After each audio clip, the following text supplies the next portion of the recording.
Unfortunately, for the so-called UDA, political blackmail stock options have a battery life and have a shelf life. Through it all, President Uhuru Kenyatta has remained focused on the big picture for the good of Kenya, implementing the Big Four agenda and securing peace and stability through inclusion, because without peace, no development and prosperity can be sustainable in our country. We believe that our president has been very tolerant and has accommodated his past behavior and demands as a statesman whose mission is to make Kenya viable by uniting our country. The president continues to focus on the big picture, and we congratulate him for that. We believe that our president has been very tolerant indeed.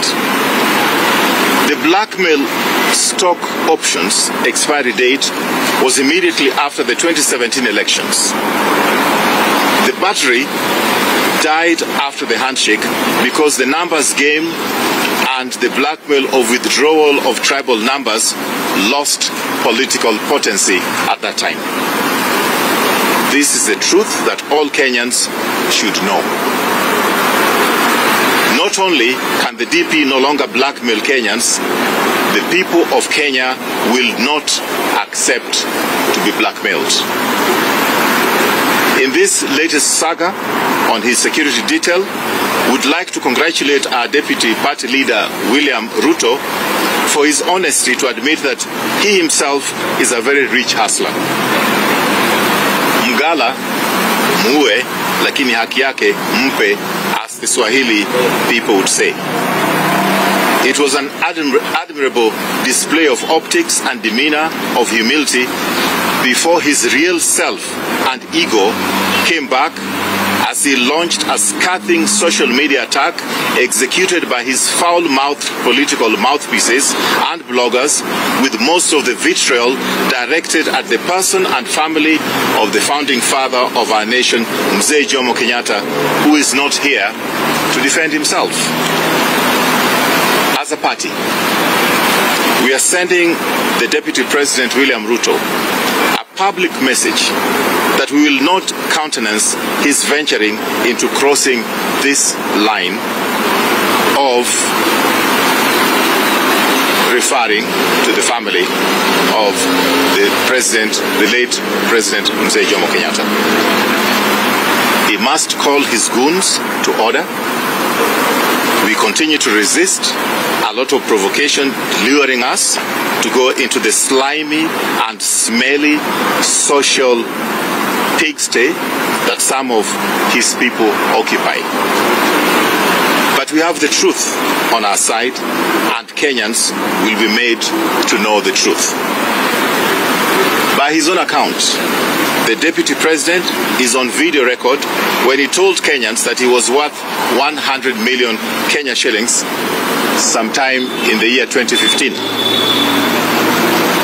In the intervening 7 years, he has worked very hard in his businesses, and now, therefore, he has assets like shoppers, hotels, and land worth billions of shillings.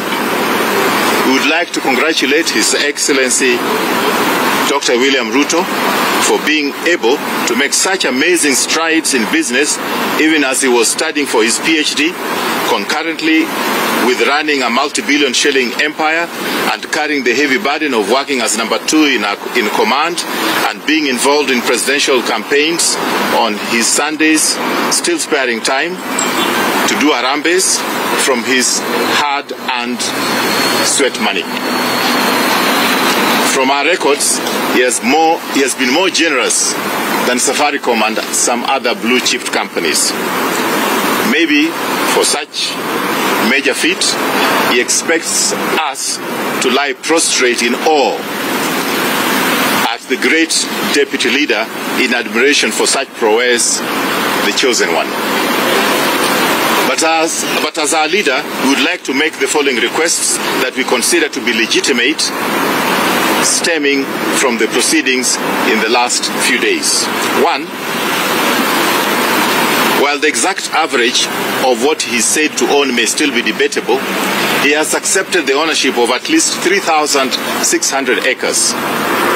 Most of our hustler nation citizens, as he calls them, are only hoping or dreaming to own 0.2 acres. We do not expect him to give his personal land, but given his good heart and in the spirit of Chinese saying that say do not give fish but show somebody how to fish, he can greatly help here. May it please His Excellency the Deputy President Dr. William Ruto, EGH, UPL, DL, CH, to show these our young people all the skills on how to acquire such property in such a short time. He should teach us, the clueless adults in this country, how we can do the same. We may not possess the supernatural powers of hard work that he has, but at least he should teach us something else apart from the wheelbarrows. Show us another way to perform such miracles. Number two, would like to thank the Deputy President William Ruto and congratulate him for telling us about his chicken farm that makes for him some 1.5 million shillings every day. We thank him because his generosity that add up to millions at different churches and transport money paid to his many visitors at his current residence was not adding up actually. People of goodwill may even have thought of making a contribution. But with an income of 1.5 million shillings a day, our Deputy President is okay. The only thing left in his wonderful act of transparency is for him to show us the figures with respect to his very big payment to Kenya Revenue Authority. A great leader should lead from the front. We request that as a person who is also a good Bible-quoting born-again Christian, he will shame the devil and publicly give all Kenyans this information.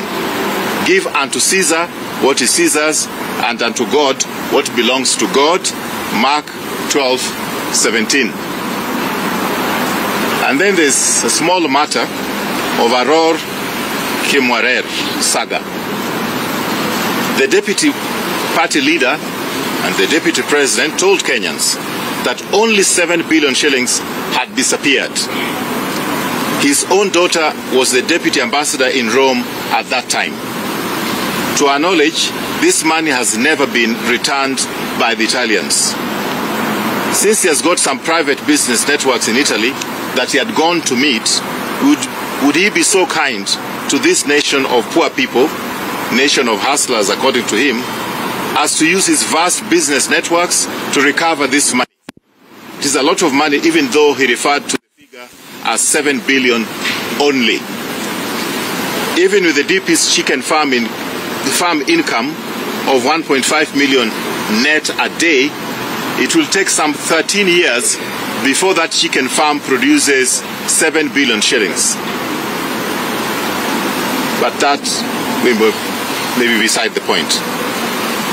We request a truthful response of the Deputy President to these matters raised for the sake of Kenyans. The time is over for cheap media spin doctoring, as we witnessed recently when he said that he could accept for G4S security. Now that we know that G4S are his standard, it should be easy to calculate the price per askari who are posted to his private properties during the era of blackmail stock options and have it paid to the Kenyan taxpayers. Maybe he can also extend this little refund to Wanjiku and the hustlers. I think that's the end of the press release. I would like to ask my sister Fatuma Dulo to add to that, and then the leader of the party in Parliament, Honorable Kimunya, will be able to answer a few questions and make some remarks. Thank you very much.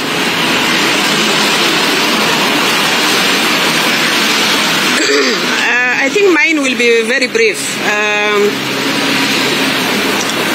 It's on policy and legislations we set in this country.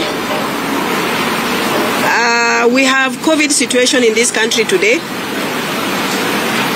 which the country has already set regulations and policies as far as public gathering is concerned. We have seen what happened in Githurai yesterday. Up here we are telling Kenyans you should not gather more than 50 persons. But what we have seen in Githurai yesterday is really unacceptable to Kenyans, whom we are calling hustlers. I therefore call upon the Deputy President and those who are campaigning, save Kenyans' lives, because our lives are very important, our lives are very dear.